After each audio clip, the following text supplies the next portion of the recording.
कहानी का पूरा आनंद लेने के लिए इसके पिछले भाग को सुनना बिल्कुल भी मत भूलिएगा। उसका प्लेलिस्ट का लिंक मैं आपको डिस्क्रिप्शन बॉक्स पर दे दूंगी और साथ में कमेंट बॉक्स में पिन भी कर दूंगी, तो आप वहां से भी जाकर सुन सकते हैं। रोहित को मायरा की हालत को देखकर अंदर ही अंदर हंसी आ रही थी, पर फिर भी वो अपने हंसी को कंट्रोल करते हुए बोला, आर ओके मिस मायरा। ये कहते हुए रोहित अपने एक हाथ को मायरा की तरफ बढ़ाया ताकि वो उसे उठाने में हेल्प कर सके, पर मायरा उसके हाथ को झटक कर गुस्से से अपने पर्स और फाइल को उठाकर तुरंत खड़ी हुई और अपने पैरों को पटकते हुए सीधे लिफ्ट की तरफ बढ़ गई। मायरा गुस्से से अपने पैरों को पटकते हुए आगे बढ़ गई। लिफ्ट के पास पहुंचकर लिफ्ट को ऑन करके अंदर चली जाती है। वहीं मायरा के जाते ही रोहित, जो अपनी हंसी को कंट्रोल कर रहा था, वो तेज तेज से हंसने लगा। उसे इतनी तेज हंसी आ रही थी कि वो अपना पेट पकड़कर हंसे जा रहा था। वो हंसते हुए बोला, ओ नो मिस मायरा, मुझे नहीं पता था कि आपका ये हाल होगा यहाँ पर। मैंने तो कुछ और ही सोचा था। मुझे लगा था कि आप जिस प्लान के लिए आई थी, शायद उसमें आपको थोड़ी बहुत सफलता मिल जाए, पर अफसोस, लेकिन आपको नहीं पता आप शैतान के पास गई थी। वो इतना बड़ा डेविल है कि उससे कोई भी नहीं बच सकता है। सिर्फ उसे लेडी बॉस ही संभाल सकती है, वरना उस डेविल को हैंडल करना किसी के बस की बात नहीं है। ये कहकर वो मुस्कुराते हुए अपने केबिन में चला गया। वहीं दच के केबिन में दच और आरोही एक दूसरे के होठों को किस कर रहे थे और पूरी तरह से अपने प्यार की दुनिया में खोए हुए थे, क्योंकि आरोही ने मायरा के सामने दच के गाल पर किस किया था। तो दच अब उसी का फायदा उठाकर उसके होठों को चूमे जा रहा था। आरोही बार बार उसे खुद से दूर करने की कोशिश कर रही थी, पर दच था कि उसे छोड़ ही नहीं रहा था। करीब 25 मिनट बाद जब आरोही सांसें नहीं ले पाती है, तो दच उसके होठों को छोड़कर उसके माथे से अपने माथे से लगाकर बोला, I like your lips is so juicy wifey.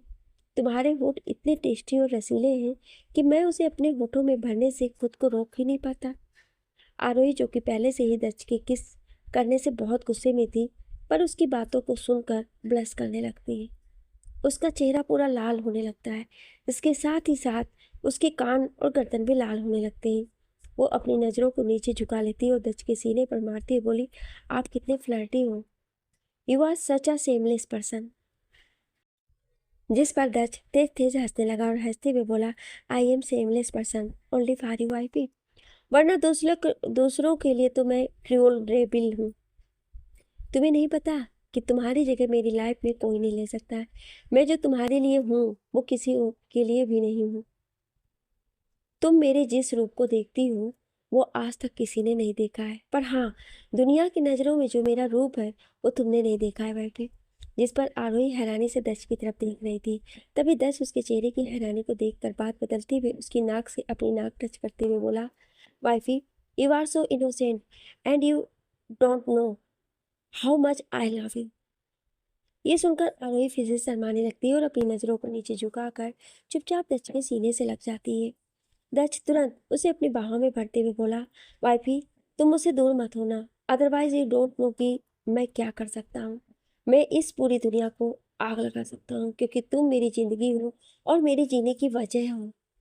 ये सब कहते हुए दच की आंखों में नशा, जुनून और पागलपन साफ दिखाई दे रहा था, जिसे आरोही देख तो नहीं पा रही थी, पर उसकी बातों को फील कर अंदर ही अंदर डर रही थी। पर वो कुछ बोलती नहीं है और दच के सीने से लगी रहती है। फिर दच भी उसे अपनी बाहों में भरे हुए बैठा था। वहीं मारा गुस्से से लिफ्ट में खड़ी होकर अपने बालों को नोचे जा रही थी। उसे इस वक्त आरोही पे बहुत ज्यादा गुस्सा आ रहा था, पर वो खुद को इतना खराब नहीं कर रही थी कि लोग उसे देखकर कुछ बोल सके। वो उसी तरह गुस्से से दांत पीसते हुए लिफ्ट से बाहर आती है और जल्दी जल्दी अपने पैरों को बढ़ाते हुए ऑफिस के बाहर जाने लगती है। वहीं रिसेप्शन पर बैठी हुई लड़की मायरा की तरफ ही देख रही थी और मायरा की ऐसी हालत देखकर उसे बड़ी हंसी आ रही थी। वो मन ही मन बोली, आई थी मेरे बॉस को पटाने के लिए। इतना आसान नहीं है कि कोई भी लल्लू पंजू आए और बॉस को पटाकर चली जाए। खुद की शक्ल आईने में देखी नहीं, किलो भर का मेकअप लगाकर बॉस को सीड्यूस करने आई थी। बॉस ने इसके साथ जो भी किया अच्छा हुआ, पर मुझे क्या पता क्या किया, पर जो भी किया होगा अच्छा ही किया होगा। इस लड़की की हालत को देखकर साफ पता चल रहा है कि बॉस ने इसकी अच्छी खासी इंसल्ट की है। ये कहते हुए वो लड़की मन ही मन मुस्कुराई जा रही थी और उसके होठों पर अजीब सी मुस्कान थी। वहीं मायरा गुस्से से बाहर आई और कार में बैठकर तुरंत वहां से चली गई। कार में बैठते हुए गुस्से से चिल्लाती बोली, no no Aarohi, you don't know तुमने मेरे साथ आज क्या किया है। मैं तुम्हारा वो हाल करूंगी कि तुम सोच भी नहीं सकती हो। तुम्हारी हिम्मत कैसे हुई मेरे दज के इतने करीब जाने की? तुम कैसे दज के करीब जा सकती हो? मैं तुम्हें दज की लाइफ से निकाल फेंकूंगी। मैं तुम्हारी वो हालत करूंगी जिससे तुम मुंह दिखाने के लायक भी नहीं रहोगी। अपनी जिंदगी के लिए तिल तिल मरोगी, पर तुम्हें जिंदगी नसीब नहीं होगी और चिपती फिरोगी। ये कहते हुए मायरा गुस्से में बहुत ही ज्यादा पागल लग रही थी। वो गुस्से से अपने बालों को नोचे जा रही थी। करीब आधे घंटे बाद मायरा की कार उसके मॉम के घर आकर रुकी। वो कार से बाहर निकली और जल्दी जल्दी अपने पैरों को बढ़ाते हुए गुस्से से अंदर गई। उसकी मॉम ने जब उसकी हालत देखी तो उसे संभालते हुए बोली, क्या हुआ मायरा बेटा? मायरा बिना कुछ बोले सीधे अपने रूम में चली गई। उसकी मॉम भी उसके पीछे पीछे रूम में गई तो देखी कि मायरा गुस्से से रूम के सारे सामान को इधर उधर फेंक के जा रही थी और गुस्से से चिल्लाए जा रही थी। उसकी मॉम उसको संभालते हुए बोली, हुआ क्या है बेटा? अपनी मॉम की बात सुनते ही मायरा तुरंत उसके गले लगते बोली, मॉम वो आरोही वहाँ भी पहुँच गई। मैं उसे दज की लाइफ से निकाल कर रहूँगी। मैं उसे मार डालूँगी। उसे मरना होगा मॉम। उसे मेरे दज की लाइफ से हमेशा के लिए जाना ही होगा।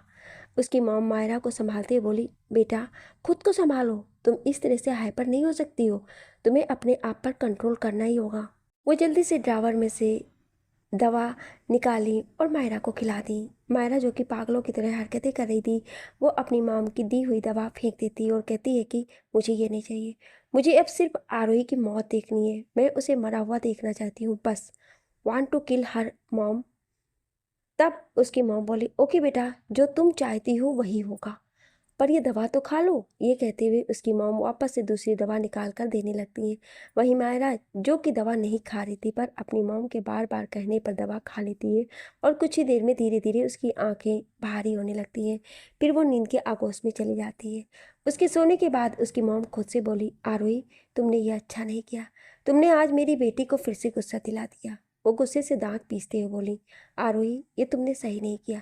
तुमने मेरी बेटी को रुलाया है और तुमने वापस से उसके दर्द को जगाया है, जिसे मैंने बड़ी मुश्किल से संभाल कर रखा था। पर अब तुम देखना कि मैं और मेरी बेटी मिलकर तुम्हारा वो हाल करेंगे कि तुम पूरी ज़िंदगी रोती रहोगी। जैसे तुम्हारी मॉम को मैंने इस दुनिया से हटाया, वैसे तुम्हें इस दुनिया से जाना ही होगा। ये सब कहते हुए मायरा की मॉम की आंखें गुस्से से लाल हो गई थी।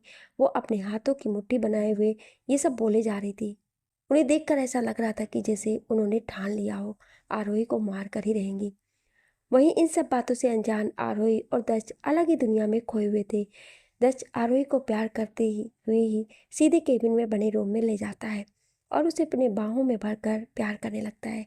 आरोही बार बार मना कर रही थी पर दक्ष था कि उसे छोड़ने का नाम ही नहीं ले रहा था। अंत में हार कर आरोही भी उसका साथ देने लगती है। दक्ष उसे किस करते हुए पूरे शरीर पर हाथ चलाने लगता है और दक्ष के ऐसा करते ही आरोही भी आहें भरने लगती है। उसकी आहें और सिसकियों की आवाज़ दक्ष के कानों में पड़ रही थी, जिसे सुनकर दक्ष और भी ज़्यादा एक्साइटेड हो रहा था। वो दोनों एक दूसरे में ही खोए हुए थे। कुछ ही देर बाद दोनों के कपड़े फर्श पर बिखरे पड़े हुए थे और दोनों के ऊपर एक पतली सी ब्लैंकेट पड़ी हुई थी। फिर एक दूसरे के प्यार में पूरी तरह से डूबे हुए थे। दक्ष आरोही को अपने प्यार से पूरी तरह से सराबोर कर रहा था। वहीं आरोही थी कि दक्ष के प्यार को पाकर मन ही मन मुस्कुरा रही थी। उसके चेहरे की ग्लो और आंखों की चमक ये बता रही थी कि दक्ष को पाकर वो कितनी ज़्यादा खुश है। इस बात से अनजान कि बहुत बड़ा खतरा उनके लाइफ में आने वाला है। मायरा की मॉम अपना फ़ोन उठाती है और किसी को कॉल करती है। कुछ रिंग जाने के बाद कॉल पिक होता है तो मायरा की मॉम अपनी सख्त आवाज़ में बोली, तुम्हें जल्द से जल्द एक लड़की को मारना है। दूसरी तरफ से कुछ कहा जाता है जिसे सुनकर वो बोलती है, मैं तुम्हें फ़ोटो सेंड करती हूँ तो उसका काम तमाम जल्द से जल्द कर दो। वो लड़की कोई छोटी मोटी नहीं, बहुत बड़े हस्ती की वाइफ है, पर फिर भी तुम उसके ऊपर निगाह रखो। एक हफ्ते के अंदर उसका काम तमाम हो जाना चाहिए। कुछ देर बाद दूसरी तरफ से कुछ बोला जाता है जिसे सुनकर मायरा की मॉम बोली, पैसे की तुम बिल्कुल चिंता मत करो। तुम्हारे पैसे मैं तुम्हारे अकाउंट में ट्रांसफ़र कर दूंगी। पहले मैं तुम्हारे आधे पैसे ट्रांसफ़र करूंगी और बाकी पैसे बाद में काम होने के बाद ट्रांसफ़र कर दूंगी। अभी मैं तुम्हें फ़ोटो सेंड कर रही हूँ, तुम उसे ध्यान से देखो और जल्दी से जल्दी काम पर लग जाओ।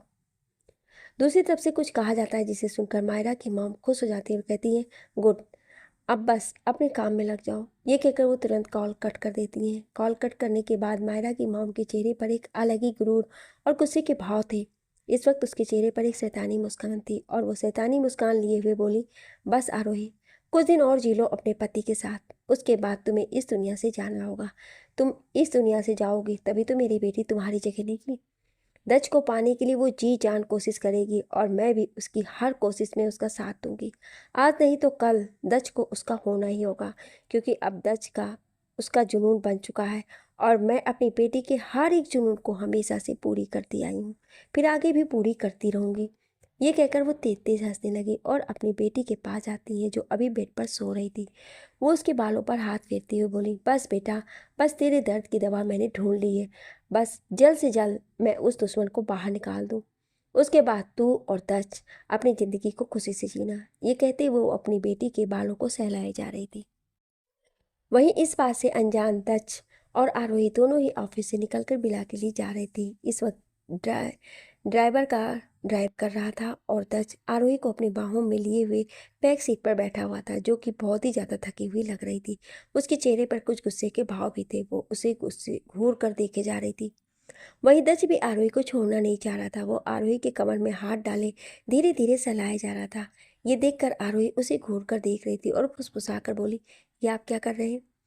अभी तक आप अपनी हरकतों से बाज नहीं आ रहे हैं। छोड़िए, पहले ही आपने मुझे थका दिया है। जिस पर मुस्कुराते हुए दस उसके गालों पर एक किस करते हुए बोला, क्या करूं वाइफी, तुम हो ही इतनी ब्यूटीफुल कि मैं खुद को रोक नहीं पाता। ये सुनते ही आरोही उसके सीने पर मुक्के से मारती हुई बोली, आपको शर्म नहीं आती?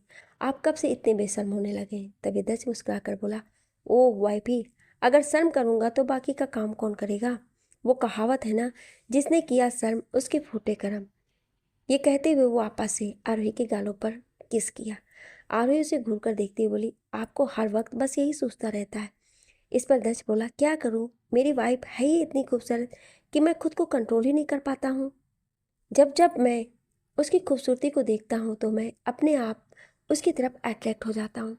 आरोही उसकी बात सुन उसे घूर कर देखी और वापस से उसके सीने पर अपना सिर रख ली। दक्ष ये देखकर मुस्कुराकर उसके बालों में अपने हाथ फिराते हुए धीरे धीरे अपने हाथों को उसकी कमर पर ले गया और सहलाने लगा। आरोही जो कि काफ़ी थकी हुई थी, वो अब कुछ बोल ही नहीं पाई। वो उसी तरह सीने से लगी हुई अपनी आंखें बंद कर ली। दक्ष था कि अपने हाथों को उसकी कमर से पीठ पर ले जाकर सहला रहा था। कुछ ही देर में आरोही नींद के आगोश में चली गई। दक्ष को जब अपने सीने पर आरोही की भारी सांसें महसूस हुई तो वो समझ गया कि आरोही सो गई है।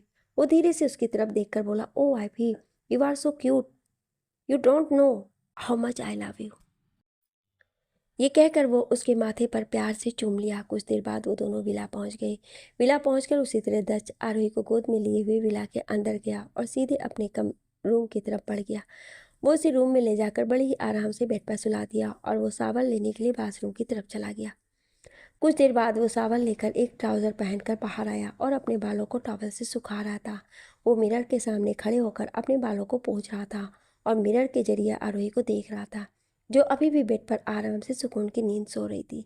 ये देखकर उसके होठों पर एक स्माइल आ गया। तभी अचानक उसका मोबाइल बजा और वो कॉल पिक किया। दूसरी तरफ से उसके दादाजी का कॉल था। वो अपने दादाजी से कुछ देर तक बात किया और कॉल कट कर दिया। कॉल कट करने के बाद दक्ष वापस से आरोही के पास गया और धीरे से उसकी तरफ झुककर बोला, वाइफी वेकअप, कितना सोगी यार, अब उठ भी जाओ और डिनर का टाइम हो गया है, चलो साथ में डिनर करते हैं। आरोही कसमसाते हुए दक्ष को खुद से दूर करके धीरे से बोली, प्लीज़ ना, थोड़ी देर और सोने दीजिए, वैसे भी आपने मुझे बहुत परेशान किया है। ये सुनते ही दक्ष के होठों की स्माइल और बड़ी हो गई और वो मुस्कुराते हुए बोला, अगर तुम 2 मिनट में नहीं उठी वाइफी तो मुझे और परेशान करने में टाइम नहीं लगेगा। आरोही उसकी बातों को सुनकर भी इग्नोर करते हुए दूसरी तरफ करवट करके सो गई। ये देखकर दक्ष के होठों पर एक शैतानी मुस्कान आ गई। वो फट से आरोही के पास जाकर लेट गया और उसके कमर में हाथ डाल अपनी तरफ खींच लिया। जैसे ही दक्ष ने ऐसा किया, आरोही की आंखें झट से खुल गईं।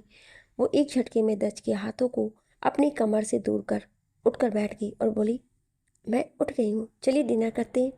दक्ष बोला, नो वाइफी, अब मेरा मूड चेंज हो गया है, अब मैं बिल्कुल भी नहीं जाना चाहता हूँ, अब तो मैं डिनर नहीं तुम्हें खाऊंगा। ये सुनकर आरोही के गाल गुलाबी होने लगे और अपने शर्म को छुपाते हुए बोली, पर मुझे बहुत तेज भूख लगी है और मुझे डिनर करना है। ये कहकर वो दच को धक्का देकर दूसरी साइड से बेड पर से उतरी और वो तुरंत रूम का डोर ओपन कर बाहर चली गई। दच आरोही को इस तरह तेजी से भागते हुए देखकर तेज तेज हंसने लगा, फिर मुस्कुराते हुए बोला, ओ वाइपी, तुम कितना शर्माती हो, अभी भी तुम इतना शर्माती हो। कोई नहीं, तुम्हारी ये शर्म ही मुझे तुम्हारी तरफ खींचती है। मैं दिन पर दिन और भी बेपनाह मोहब्बत करने लगा हूँ। ये कहते हुए वो अपने बालों में हाथ फिराते हुए रूम से बाहर चला गया। रूम के बाहर निकलते ही उसका कॉल आने लगा, पर वो अपना फ़ोन रूम में ही रख दिया, जिस कारण उसे पता ही नहीं चला और कॉल पे कॉल आए जा रहा था। दच आरोही के साथ बैठकर डाइनिंग टेबल पर साथ में डिनर कर रहे थे, जहां दच आरोही को देखकर डिनर किया जा रहा था। वहीं आरोही अपनी नज़रों को नीचे झुकाए चुपचाप डिनर कर रही थी। उसे दच का खुद की तरफ देखना बहुत ही ज़्यादा शर्म दिला रहा था। वो शर्म के कारण अपनी नज़रें भी नहीं उठा पा रही थी। तभी दच धीरे से बोला, वाइफी, इतना शर्मा क्यों रही हो, मेरी तरफ क्यों नहीं देख रही हो, प्लीज़ लुक एट मी। आरोही इसकी तरफ घूर कर देखते हुए बोली, क्यों, मुझे डिनर करना है तो अपने खाने पर कॉन्सेंट्रेट करूँगी ना कि आप पर। ये बात सुनकर दच बोला, नॉट बैड वाइपी, अगर तुम चाहो तो मुझ पर भी कॉन्सेंट्रेट कर सकती हो, इसमें तुम्हारा ही फायदा होगा। आरोही उसे घूर कर देखती बोली, मुझे कोई भी फायदा नहीं चाहिए, मेरा फायदा होगा या आपको, मुझे अच्छी तरह से पता है। ये कहकर वो चुपचाप से डिनर करने लगी। वहीं दच आरोही को गुस्से से लाल देखकर और भी मुस्कुराने लगा और उसकी तरफ देखकर धीरे से अपने हाथों को आगे बढ़ाकर टेबल के नीचे से उसकी कमर पर अपना हाथ रख दिया। ये महसूस कर आरोही की सांसें ही रुक गई और उसकी आंखें हैरानी से बड़ी हो गई। वो दच को घूर कर देखते हुए झट से अपने हाथ से उसके हाथ को अपनी कमर से दूर कर देती है। ये देखकर दच बोला, you are so rude wifey. जिस पर आरोही बोली, आपको जो समझना है समझ सकते हो। ये कहकर वो डिनर करने लगी। तभी दच धीरे से बोला, घर से किसी का कॉल आया था। आरोही दच की बात सुन उसकी तरफ इस तरह से देखने लगी जैसे मानो पूछ रही हो, किसको कॉल आया था और क्या बात हुई। उसकी सवालिया नज़रों को समझकर दच बोला, दादाजी का कॉल आया था और उन्होंने हमें पैलेस बुलाया है। जिस पर आरोही बोली, पर क्यों, कोई काम है क्या। जिस पर दच बोला, हाँ, वहाँ पर दादाजी ने हमारे लिए कोई पूजा रखवाई है और उसके अगले दिन हमारी रिसेप्शन पार्टी है। ये सुनते ही आरोही, जो कि डिनर कर रही थी, उसका खाना उसके गले में अटक गया। दच उसे झट से पानी पिलाते हुए प्यार से उसकी पीठ को सहलाने लगा। आरोही पानी पी तो उसे थोड़ी राहत हुई। तब दच बोला, व्हाट हैपेंड वाइफी, तुम इस तरह से इतना कैसे चौंक गई। आरोही बोली, आप इतनी बड़ी बात मुझे इस तरह से बताएंगे तो मुझे खाना अटकेगा ना, और कैसे दादाजी ने रिसेप्शन पार्टी के बारे में सोच लिया। उस पर दच बोला, वाइफी, उस पार्टी के बाद कई लोगों को हमारे रिलेशन के बारे में पता चल गया है, तो इसलिए दादाजी ने कहा है कि अब कुछ भी छिपाने की ज़रूरत नहीं है और अब ऑफिशियली सबके सामने बहू के रूप में अनाउंसमेंट करना चाहते हैं और पूरी दुनिया को बताना चाहते हैं कि उनके पोते ने कितनी ब्यूटीफुल वाइफ को चूज़ किया है। ये कहकर दच धीरे से आरोही के गालों पर किस कर लिया। आरोही ये देखकर उसे घूरते हुए झट से उसे खुद से दूर की और बोली, चुपचाप से बैठकर अपना डिनर कीजिए, ज़्यादा मस्का लगाने की ज़रूरत नहीं है। ऐसे ही दोनों मुस्कुराते हुए डिनर किए। डिनर करने के बाद आरोही जैसे ही चेयर पर उठने लगी, तभी दच बिना वक्त गवाए उसे अपनी गोद में उठा लिया। आरोही ये देखकर अपनी आंखें बड़ी किए हुए बोलने लगी कि क्या आप क्या कर रहे हैं और छोड़िए मुझे, मैं चल सकती हूँ। जिस पर दच बोला, नो वाइफी, मैं नहीं चाहता कि तुम्हें जरा भी तकलीफ हो, और जब तुम आराम करोगी तो उसका मुझे भी तो फायदा होगा। आरोही उसे घूर कर देखते हुए बोली, अब कोई फायदा नहीं होने वाला, समझे आप, छोड़िए मुझे। जिस पर दस बोला, नो वाइफी, अब तो मैं तुम्हें बिल्कुल भी नहीं छोड़ने वाला। जो काम मैंने दोपहर में कम समय में किए वो अब रात में कंप्लीट होगा। आरोही उसे छोड़ते हुए बोली, छी, कितने ठरकी इंसान है आप। जिस पर दच बोला, वो तो मैं हूँ ही, पर सिर्फ अपनी वाइफ के लिए। ये कहते हुए दच उसे लेकर रूम में चला गया और रूम का डोर एक तेज आवाज़ के साथ बंद हो गया। कुछ देर में दोनों की सांसें और सिसकियों की आवाज़ें रूम में गूंजने लगी और दोनों ही अपने प्यार की दुनिया में गुम थे। वहीं दूसरी तरफ जब मायरा सो कर उठी और काफ़ी ज़्यादा खुश लग रही थी, उसे देखकर ऐसा लग रहा था मानो वो सब कुछ भूल गई हो जो कुछ भी उसके साथ हुआ था। वो खुशी खुशी अपनी मॉम से मिलने के बाद करण की विला चली गई, जो कि अपने विला में काफ़ी परेशान था। मायरा उसके पास जाकर उसे पीछे से पकड़ती बोली, बेबी, तुम इतना परेशान क्यों हो। जिस पर करण मुस्कुराकर उसके गालों को छूते हुए बोला, नो बेबी, मैं बिल्कुल ठीक हूँ, तुम बताओ तुम ठीक हो ना, और मेरा बेबी कैसा है। मायरा बोली, मैं और आपका बेबी दोनों ही फर्स्ट क्लास है। जिस पर करण बोला, गुड, मैं भी यही चाहता हूँ, तुम चलकर रेस्ट कर लो। जिस पर मायरा बोली, नो, मैं बिल्कुल ठीक हूँ, तुम बताओ तुम इतनी परेशान क्यों हो। जिस पर करण अपने माथे पर उंगलियों से रब करते हुए बोला, वो थोड़ी प्रॉब्लम हो गई है। जो हमारी कंपनी जो काफ़ी ऊंचाइयों पर जा रही थी उसके शेयर धीरे धीरे डाउन हो रहे हैं। मैं समझ नहीं पा रहा हूँ कि आखिर ये अचानक कैसे हो रहा है, जो अचानक मेरे शेयर गिरते जा रहे हैं। करण की बात सुन मायरा परेशान हो गई और परेशान होकर बोली, ऐसा कैसे हो सकता है? जिस पर करण बोला, नहीं ऐसा हो रहा है, मैं क्या करूँ, मुझे तो कुछ समझ नहीं आ रहा है। तब मायरा भी परेशान होने लगी तो करण उसे समझाते हुए बोला, बेबी यू डोंट वरी, तुम ज़्यादा परेशान मत हो, ये छोटी मोटी प्रॉब्लम चलती रहती है, मैं इसे हैंडल कर लूँगा। तुम खुद पर ध्यान दो और ज़्यादा स्ट्रेस मत लो, क्योंकि हमारे होने वाली बेबी पर असर पड़ेगा। जिस पर मायरा मुस्कुराते हुए झट से करण के होठों पर किस करते हुए बोली, ओके जानू, अगर तुम ये कह रहे हो तो मैं बिल्कुल परेशान नहीं होंगी। वैसे भी मुझे पता है तुम सब कुछ ठीक कर लोगी। करण मायरा को अपनी गोद में उठाया और उसे लेकर बेड के पास किया। फिर उसे धीरे से लिटाते हुए बोला, तुम अब सो जाओ, मुझे अभी कुछ काम है। ये कहकर करण जाने लगा तो मायरा उसके हाथों को पकड़कर झट से अपनी तरफ खींच ली, जिससे करण मायरा के बिल्कुल करीब चला गया। मायरा उसके कॉलर को पकड़कर अपने और करीब खींचते बोली, नो जानू, मुझे कुछ चाहिए।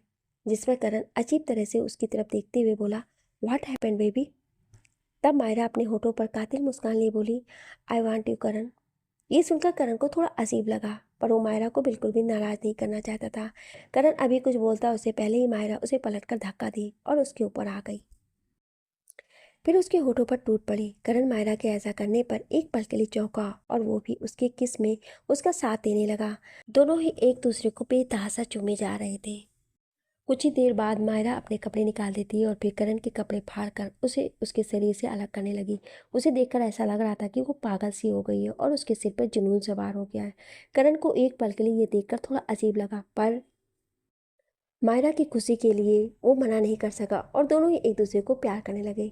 करण ना चाहते हुए मायरा को प्यार कर रहा था, वही मायरा थी कि पागलों की तरह करण को खा जाना चाहती थी।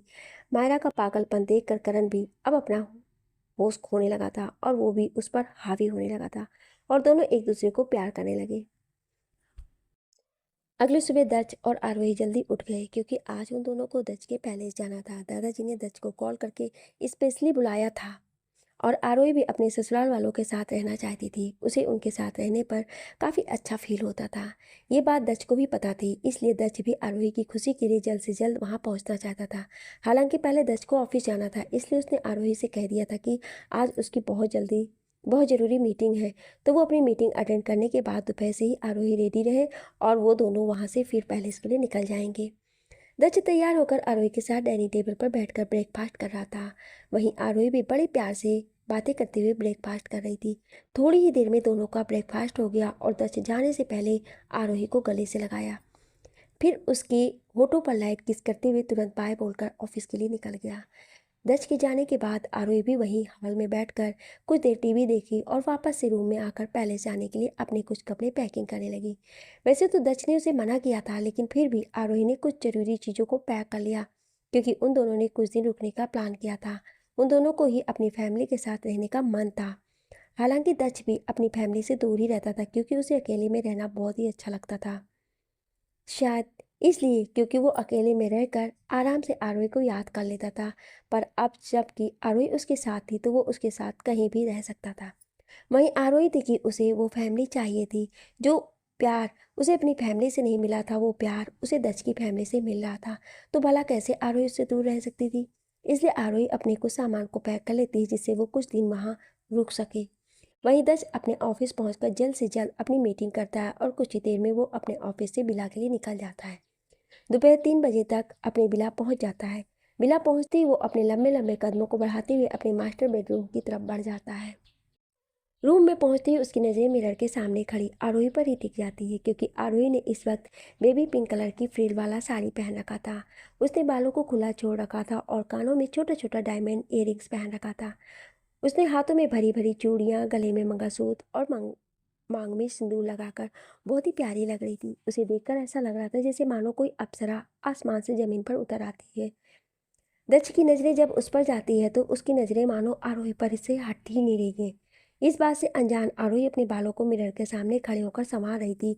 उसे ये भी होश नहीं था कि दक्ष कब से उस रूम के डोर के पास खड़ा होकर उसे एकटक निहारे जा रहा है। दक्ष धीरे धीरे चलते हुए आरोही के पास आता है और उसके पेट पर अपना हाथ फिराने लगता है। कुछ देर बाद आरोही को जब अपने पेट पर किसी के गर्म हाथों का एहसास हुआ तो वो अपनी पलकें उठाकर मिरर के जरिए ऊपर देखी तो उसे सामने दक्ष दिखाई दिया।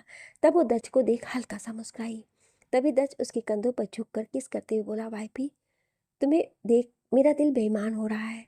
मुझे ऐसा लगता है कि हमें अपना जाने का प्लान चेंज कर देना चाहिए।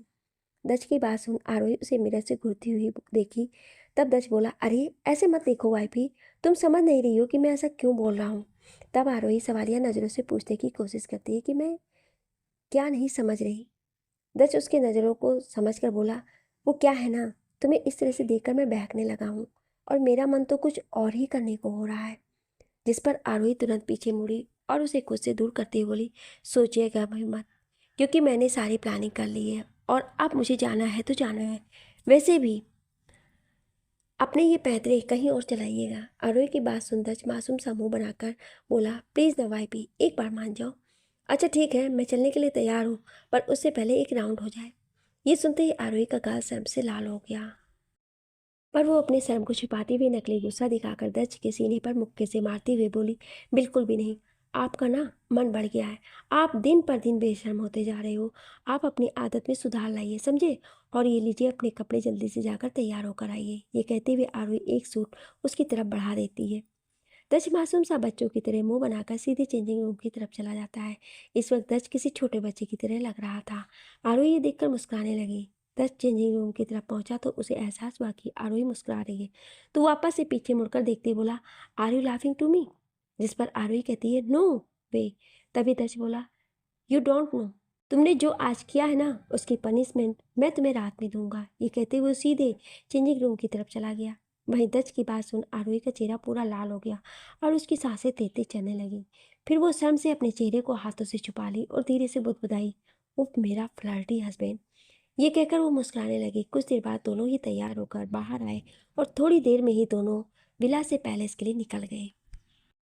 दक्ष की कार के आगे पीछे दो कार थी जो उसकी सिक्योरिटी के लिए तैनात थे, जिसमें उसके बॉडीगार्ड्स बैठे हुए थे। दक्ष आरोही के साथ अपनी रोल्स रॉयल कार के पीछे बैक सीट पर बड़े ही एटीट्यूड के साथ बैठा हुआ था। वहीं आरोही दक्ष के सीने से लगी हुई, जिसे दक्ष ने कसकर अपनी बाहों में भरा हुआ था। आरोही को पाकर उसे ऐसा लग रहा था जैसे उसने कोई कीमती चीज़ पा लिया हो और अपनी इस कीमती चीज़ को कभी भी खुद से दूर नहीं करना चाहता था। आरोही के लिए दक्ष का प्यार धीरे धीरे बहुत ही ज़्यादा बढ़ने लगा था। उसका प्यार जुनून में बदलते जा रहा था। आखिर ये प्यार किस हद तक जाएगा, ये तो आपको आगे देखने पर पता चलेगा। दूसरी तरफ मायरा और करण दोनों ही एक दूसरे की बाहों में बिना कपड़ों के लेटे हुए थे। उन दोनों ने सिर्फ एक वाइट कलर का बेडशीट ऊपर से ओढ़ रखा था और दोनों ही इस दुनिया से बेखबर बड़ी ही मस्ती से सो रहे थे। तभी अचानक फ़ोन कॉल की आवाज़ से मायरा की नींद खुली, क्योंकि इस वक्त मायरा का ही फ़ोन बज रहा था। करण, जो कि मायरा को कमर से कसकर पकड़कर सोया हुआ था, जैसे ही मायरा अपने बगल में रखे फ़ोन की आवाज़ को सुनती है तो कसमसाने लगती है। फिर मुड़कर वो मोबाइल उठाने वाली थी, तभी करण उसके हाथ को पकड़कर अपनी तरफ खींचते बोला, नो वे बेबी, तुम यहीं रहो, तुम्हें फ़ोन उठाने की कोई ज़रूरत नहीं, मैं देखता हूँ किसका कॉल है। जिस पर मायरा तुरंत बोली, नो करण, तुम रहने दो, मैं देख लूँगी। पर करण बोला, नहीं, मैं तुम्हें कहीं नहीं जाने दूंगा, मेरा अभी और मूड है। ये सुन मायरा मुस्कुराने लगी और बोली, लगता है तुम्हारी स्टेमिना दिन पर दिन बढ़ती ही जा रही है करण। जिस पर करण तुरंत उसके ऊपर आकर उसके चेहरे की तरफ झुकते बोला, तुमने अभी तक मेरी स्टेमिना देखी ही कहाँ है बेबी। लगता है तुमने करण के स्टेमिना को अच्छे से ऑब्जॉर्व नहीं किया है। क्यों ना मैं आज तुम्हें अपनी स्टेमिना ही दिखा दूँ। जिस पर मायरा बोली, ऑफ कोर्स, मैं भी ज़रूर देखना चाहती हूँ। मैं भी तो देखूँ मेरे हस्बैंड में कितनी स्टेमिना है। ये सुनते ही करण जैसे मानो एक्साइटेड हो ही गया। उस पर जैसे एक पागलपन सवार हो गया और वो तुरंत ही मायरा के होठों पर अपने होठ रख उसे किस करने लगा और थोड़ी देर में दोनों की सांसें तेज चलने लगी। फिर दोनों की सिसकियों की आवाज़ पूरे रूम में गूंजने लगी, जो कि उनके हवस की भावना को साफ दर्शा रहा था। वहीं मायरा का फ़ोन बार बार बजे जा रहा था। इस बात से अनजान मायरा अपने शरीर की गर्मी बुझाने में लगी हुई थी और करण भी उस पर हावी होकर अपने शरीर की गर्मी को बुझा रहा था। दोनों ही इस वक्त प्यार से एक दूसरे के करीब नहीं आए थे, बल्कि अपने शरीर की गर्मी को मिटाने के लिए एक दूसरे के करीब आए थे। वहीं फ़ोन करने वाला भी थक कर वापस से फ़ोन करना बंद कर देता है। इस बात से अनजान मायरा को ये भी होश नहीं था कि उसका फ़ोन कितनी बार बजा है और ये भी होश नहीं था कि फ़ोन आ रहा है तो कोई ज़रूरी बात होगा, पर वो तो अपने हवस को मिटाने में तुली हुई थी। वो दिन पर दिन इतनी पागल होती जा रही थी कि जिसका कोई हद ही नहीं था। करीब 2 घंटे बाद दच और आरोही की कार एक बड़े से पैलेस के पाकर आकर रुकी। पैलेस के बाहर एक बड़ा सा गेट लगा हुआ था जो दिखने में ही काफ़ी आलीशान लग रहा था। गेट पर खड़े गार्ड्स ने जब दच की गाड़ियों को देखा तो वो तुरंत गेट को ओपन कर दिया, जिससे एक साथ दच की कई गाड़ियां पैलेस के अंदर चली गईं। दच, जो कि सभी गाड़ियों के बीच में रोल्स रॉयल कार में आरोही को अपनी बाहों में लिए बैठा था। कार रुकते ही आरोही ने जब विंडो से बाहर की तरफ देखा तो इतने बड़े पैलेस को देखकर एक पल के लिए बिल्कुल हैरान सी रह गई। वो पैलेस काफ़ी बड़े एरिया में बना हुआ था और देखने वालों की तो जैसे आंखें चौंधी आ जाए। वहाँ पर ऐसी कोई भी चीज़ नहीं थी जो कि वहाँ ना होनी चाहिए। पैलेस के बाहर एक बड़ा सा वाटरफॉल बना हुआ था जिसमें से कलरफुल वाटर गिर रहे थे। उसके चारों तरफ स्टेचू बने हुए थे जो कि गोल्डन कलर के थे, जिसमें बहुत सी कारीगरी की गई थी जो सबसे यूनिक थी। वहीं एक साइड बड़ा सा गार्डन था जिसमें कलरफुल फ्लावर्स लगे हुए थे। वे सभी फ्लावर्स सिर्फ इंडिया के नहीं, विदेशों के भी फ्लावर्स थे जो इंडिया में अवेलेबल नहीं होते हैं। और उसकी तरफ एक बड़ा सा स्विमिंग पूल था जो दिखने में बहुत ही खूबसूरत लग रहा था। उतना बड़ा स्विमिंग पूल देखकर आरोही भी एक पल के लिए शॉक्ड रह गई। आरोही विंडो के जरिए ये सब देख ही रही होती है कि तभी दच उसके कंधे पर हाथ रखकर बोला, वाइफी कम। ये कहते हुए डोर ओपन कर बाहर आया और तुरंत आरोही के साइड जाकर उसकी डोर ओपन कर उसकी तरफ हाथ बढ़ाया। आरोही भी दच के हाथ को अपने सामने देखकर उसके हाथों पर अपना हाथ रख दिया। फिर दच मुस्कुराते हुए उसे कार से बाहर निकाला। तब दोनों कार से बाहर आए और पैलेस की ओर बढ़ गए। पैलेस को देखकर आरोही और भी ज़्यादा हैरान थी, क्योंकि पैलेस काफ़ी बड़ा और विशाल था। वो किसी राजा महाराजा के पैलेस की तरह लग रहा था, बस उसे थोड़ा न्यू ट्रेंड के हिसाब से बनवाया गया था। वो काफ़ी ऊंचा और वाइट कलर के मार्बल से बना हुआ था। उसमें ग्लास विंडो और ग्लास डोर लगे हुए थे जो कि बहुत ही यूनिक थे। आरोही ये सब बहुत ध्यान से देख रही थी।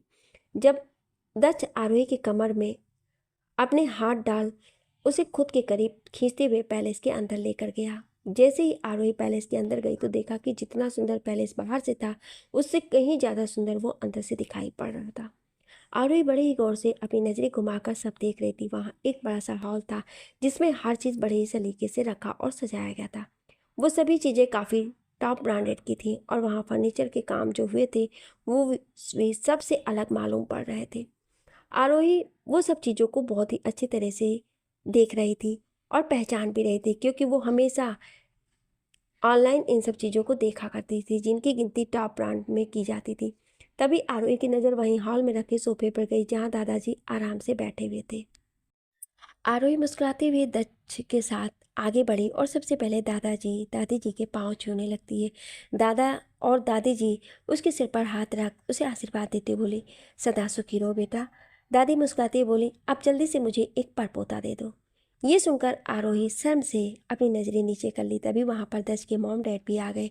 आरोही जाकर उसके मॉम डैड से मिली।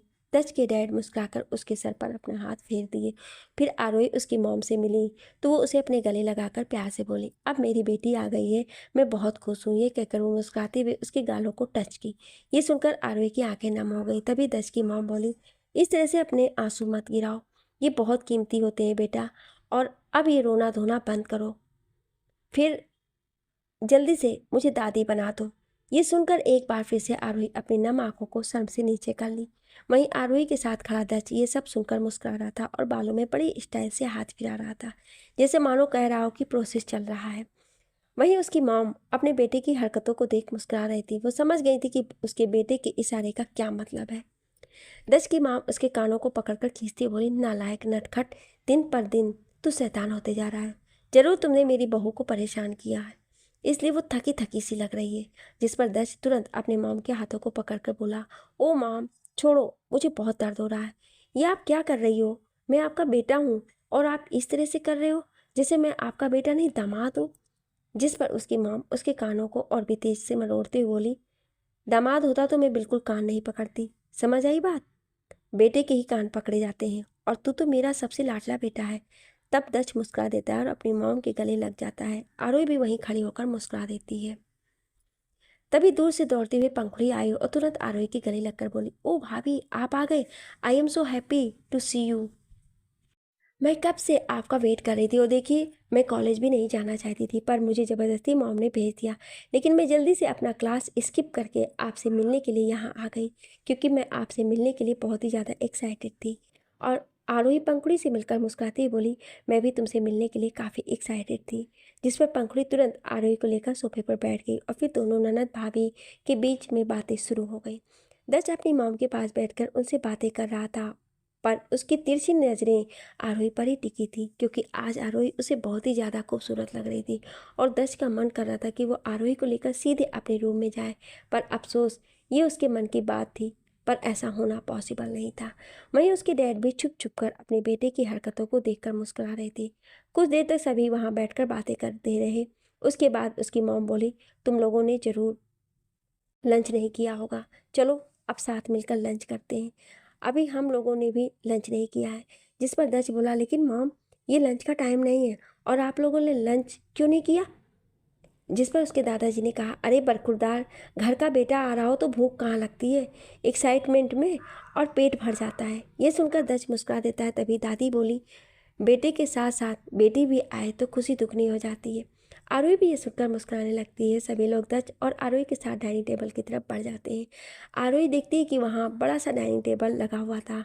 वहीं उस डाइनिंग टेबल के बीच में एक बड़ी सी चेयर रखी हुई थी, जो दिखने में राजा महाराजा की तरह चेयर थी। वो चेयर घर के हेड के लिए था। दादाजी जाकर उस पर बैठ गए। फिर उसके बाद सभी लोग एक एक करके बैठने लगे। दादा दादी जी के पास वाले चेयर पर बैठ गई। वहीं जस्ट उनके सामने वाले चेयर पर दच बैठा हुआ था। आरोही ये देख थोड़ा हैरान हुई। वो सोचने लगी कि यहाँ तो डैड को बैठना चाहिए, पर वो नहीं बोली। दादाजी मुस्कुराकर बोले, सभी अपना लंच स्टार्ट करो। सभी मुस्कुराते हुए लंच स्टार्ट कर दिए। तभी अचानक वहाँ पर आवाज़ आई कि आज आप लोग फिर से मुझे भूल गए ना। तो सभी उस आवाज़ को सुनकर डोर की तरफ देखने लगे। आगे की कहानी जानने के लिए सुनिए अगले भाग में। और कहानी अच्छी लगी हो तो लाइक, शेयर और कमेंट करना बिल्कुल भी ना भूलें। और हमारे चैनल पे जो नए हैं वो सब्सक्राइब जरूर करें। Thank you.